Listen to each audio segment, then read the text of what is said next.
Olá, sejam todos bem-vindos para mais uma aula de Física do nosso Pré-ENEM. Eu sou o professor Hélio, vou estar agora com vocês, dando continuidade a esse conteúdo tão importante que o professor Douglas deu início com vocês. Hoje, na nossa aula 7, nós vamos estudar um tema muito importante que dá continuidade aos temas anteriores, que é o assunto de trabalho. Quando a gente fala em trabalho na física, é muito importante a gente entender esse conceito para não confundirmos com o conceito que a gente tem do nosso dia a dia. Está certo? Vamos ver aqui no nosso slide um exemplo que a gente tem do nosso dia a dia de conceito de trabalho, que é esse. É o que todos nós imaginamos, né? Quando falamos em trabalho, o que vem logo na nossa mente é essa cena, não é verdade? Isso aqui é apenas um exemplo de vários que a gente tem no nosso dia a dia. Quando talvez você fale de trabalho, você vai lembrar dos trabalhos que os professores passam para vocês, né? Trabalho de química, física, matemática, português, professor, é tanto trabalho. Mas na física, quando a gente fala de trabalho, a gente precisa relacionar com outros conceitos importantes, que vai fazer muita diferença quando você estiver resolvendo questões relacionadas no Enem. E também quando você for prestar, né, algum tipo de concurso também. Vamos lá então para o conceito de trabalho? Aqui no nosso slide nós temos aqui 3 exemplos que mostram claramente para nós o conceito que a gente precisa entender de trabalho diferente do conceito que a gente tem no nosso dia a dia. No primeiro caso, a gente está vendo um guindaste suspendendo um objeto, uma determinada massa, e nós estamos observando que ele está fazendo isso uma determinada altura e sofrendo a ação da aceleração da gravidade, o nosso G, que vocês já estudaram nas leis de Newton. No segundo caso, nós temos ali uma força sendo aplicada no prego através de um instrumento, né, o martelo, que também foi conteúdo abordado no assunto das leis de Newton, né? Toda ação corresponde a uma reação. E é o nosso terceiro caso ali também, onde uma pessoa está empurrando um objeto, né? Então, quando ele aplica uma força em um determinado objeto, e a gente tem que considerar a altura, a aceleração da gravidade, o tempo que isso vai ocorrer. Analisando todo esse contexto, a gente vai entender e vamos chegar ao conceito de trabalho, que é o que nós vamos justamente explicar para vocês a partir de agora. Diferente do uso corriqueiro do nosso dia a dia, que exige talvez um esforço físico, um esforço intelectual, tempo para você estar lá escrevendo, pesquisando, na física, quando a gente fala de trabalho, significa que nós vamos exercer uma força sobre um corpo enquanto ele se move de um local para o outro, conforme a gente viu no slide anterior, né? O objeto sendo suspenso, a força sendo aplicada num prego, a pessoa empurrando o automóvel. Então, realizar trabalho implica a transferência de energia de um sistema para outro. E para que isso ocorra, são necessários uma força e um deslocamento adequado. Quando isso ocorre tudo junto, nós dizemos que temos um trabalho. Portanto, anotem aí. Trabalho é uma grandeza que nos permite medir a energia de um corpo, e um corpo vai ter energia quando ele é capaz de realizar trabalho. Mais à frente nós vamos também entender um pouco mais sobre esse conceito de energia. Nós vamos adentrar nesse assunto também, tão importante, assuntos que realmente são importantes no Enem para nós. Mas ficou claro agora, né? Quando a gente fala em trabalho em física, não esqueçam, temos que relacionar com força, com deslocamento, com energia. Correto? Temos aqui uma das aplicações, então, da força, que é o trabalho de uma força constante. A gente observa aqui nesse slide que o rapaz está puxando um objeto, né, um carrinho, e a gente observa que está tracionado por uma corda com um determinado ângulo. Mas essa força, né, vai fazer com que o carrinho se desloque uma distância d. Como a força está sendo aplicada com um determinado ângulo, nós vamos ter que aplicar ali o cosseno do ângulo, né? Então, trabalho, vamos representar por essa letra grega eta, tá? Trabalho é igual a força, F de força, vezes D de deslocamento, vezes o cosseno do trabalho. tá certo? Então nós vamos ter o trabalho, a primeira equação matemática que nós vamos utilizar nesse sentido. Em vários livros, ou quando você estiver pesquisando na internet, vocês vão encontrar vários símbolos, né, para o trabalho. Além dessa letra grega, né, você vai encontrar também representado pela letra T maiúscula, tá? Ou pela letra W, né, de trabalho em inglês, work, tá bom? Então, vocês vão encontrar qualquer uma dessas três variáveis aí, então. Ficou claro, então, que quando a gente vai aplicar, né, o trabalho de uma força constante. E quando é que a gente vai ter um trabalho motor? A gente vai ter um trabalho motor quando a força for aplicado, né, favorável ao deslocamento. Conforme a gente observa aí na figura, né? A força está sendo aplicada na cadeira e essa força está no mesmo sentido e direção do deslocamento. Então, quando isso acontecer de forma favorável, tá, no mesmo sentido do deslocamento, nós vamos ter o trabalho motor. O trabalho motor, então, vai ser justamente o ângulo, né, quando ele estiver entre 0 e 90 graus, tá certo? Então, essa força ela não pode ser menor que zero e nem pode passar do ângulo de 90 graus. Então, quando o ângulo, né, do cosseno estiver entre 0 e 90, o trabalho sempre vai ser positivo. Não esqueçam, tá? Trabalho positivo significa trabalho motor. Trabalho motor significa trabalho de uma força quando ele está favorável ao deslocamento, ok? Mesmo sentido e mesma direção ali, conforme a gente vê na figura. Nós vamos ter outro tipo de trabalho, além do trabalho motor, nós vamos ter o trabalho resistente. Bem, o próprio nome já está dizendo, né? Vai resistir. Por que ele vai resistir? A gente está vendo ali no desenho, né? As pessoas estão realizando o movimento do carro, em um determinado sentido, mas uma outra pessoa está aplicando no sentido contrário à força, né? Setas, sentido contrário. Quando isso acontecer, a gente tem agora uma força resistente, o desfavorável ao deslocamento. Agora note a diferença do ângulo, ó.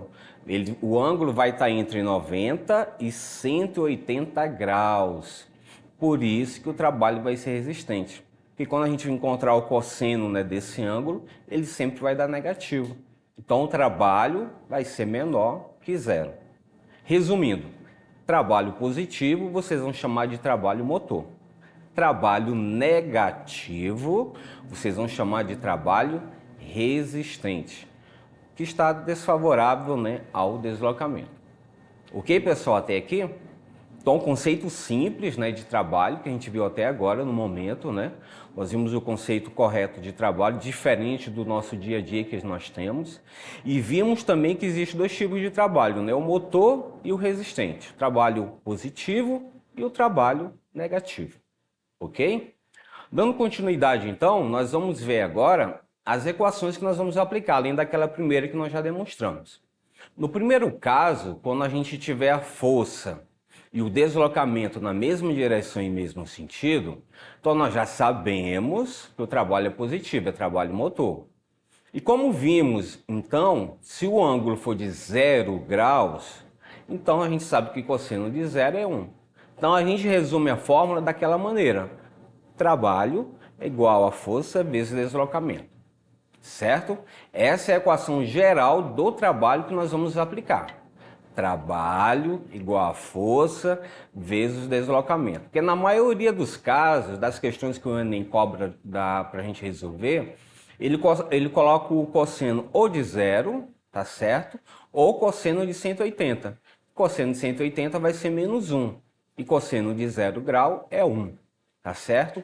E por que ele coloca o ângulo de 180 graus? Para o nosso segundo ponto ali no slide, ó. Força e deslocamento têm mesma direção e sentidos opostos.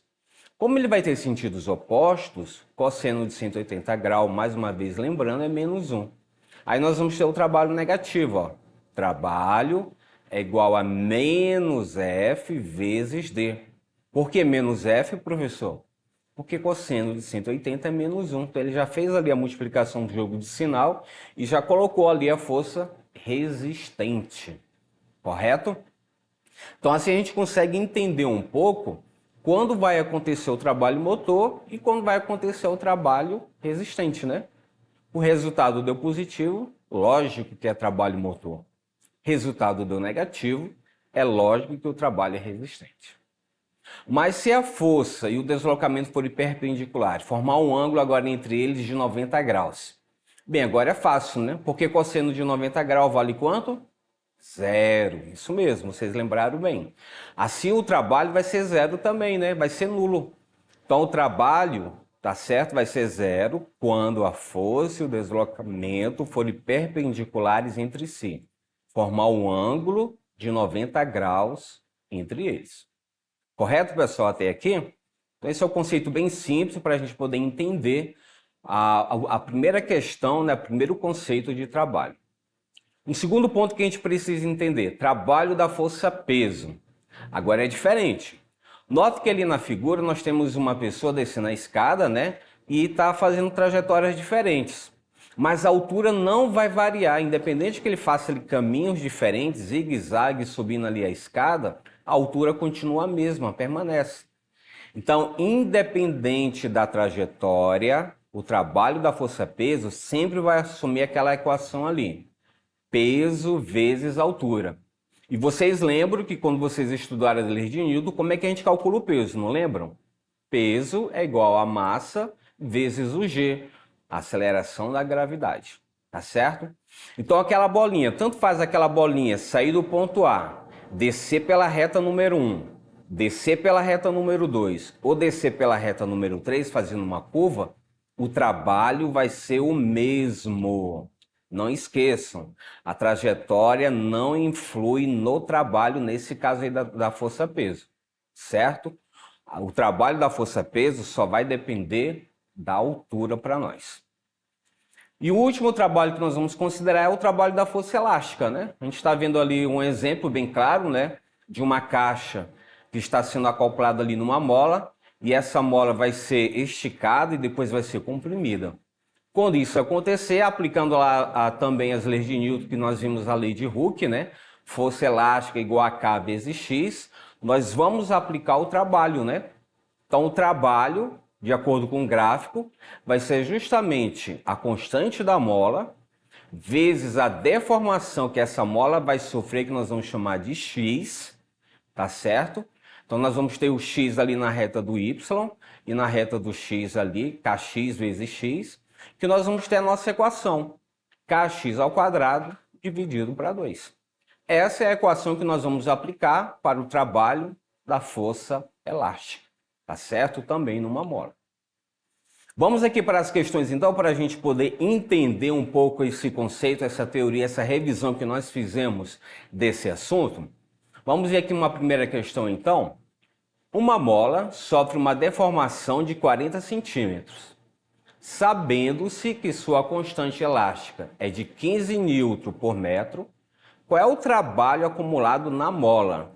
Nós temos ali as alternativas, certo? Então, como é que a gente acharia a resposta dessa questão aí? Vamos aqui para a resolução.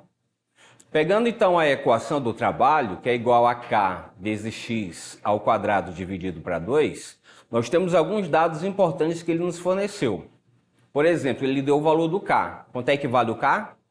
15, isso mesmo, tá ali, né? 15 Newton por metro. Quanto vale o X, que é a deformação? 40 centímetros. Ah, professor, mas por que está ali 0,4? Porque nós temos que transformar 40 centímetros para metro. Então, você fazendo lá a conversão, né, de 40 dividido para 100, nós vamos encontrar a resposta de 0,4. E vamos colocá-lo ao quadrado, né, visto que o x está ao quadrado.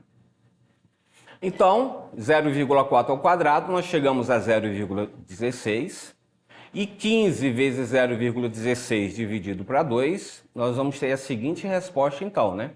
Nós vamos dividir ali o 0,16 para 2, que dá 0,08. E fazendo a multiplicação, chegamos à seguinte resposta. 1,2 joule. Qual alternativa que nós vamos marcar? Letra E, não é isso? 1,2 joule. Note que essa questão não é difícil, né, pessoal? Era só a gente entender um pouco ali os dados, né, que ele foi nos fornecido. a deformação da mola, a constante da mola e a pergunta que ele fez foi o trabalho. Beleza? Bem simples, né? Vamos para a próxima questão, então? Um elevador, de modo simplificado, pode ser descrito como um sistema composto por duas massas ligadas por uma corda inextensível e suspensa por uma polia de eixo fixo. Uma das massas é um contrapeso e a outra massa é a cabine com os seus passageiros.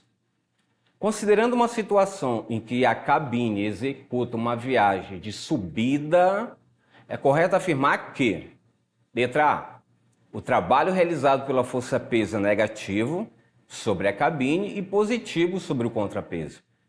O trabalho total realizado pela força-peso sobre o conjunto cabine e contrapeso é sempre nulo. Letra C, a energia cinética do contrapeso tem sempre o mesmo valor da energia cinética da cabine, pois as duas velocidades têm o mesmo módulo. E letra D, a energia potencial da cabine é sempre decrescente nessa viagem. Olha, para entendermos essa questão agora, está ali a figura, né? Nós temos dois corpos que ele falou na questão, a cabine com os passageiros, a gente vê ali na letra E, e o contrapeso que é o nosso B, tá certo? Então temos duas massas ali sendo representadas na figura. E o elevador vai subir. E o contrapeso, o que vai acontecer com ele? Vai descer, que ele vai forçar a subida do elevador. E o G está sendo aplicado para onde? Olha lá a seta do G da aceleração da gravidade. Para baixo. Então, entendendo essa figura, a gente já consegue entender qual será a resposta, não é verdade? A resposta vai ser a letra A. O trabalho realizado pela força-peso é negativo sobre a cabine, porque ele vai subir contra o sentido do G, tá?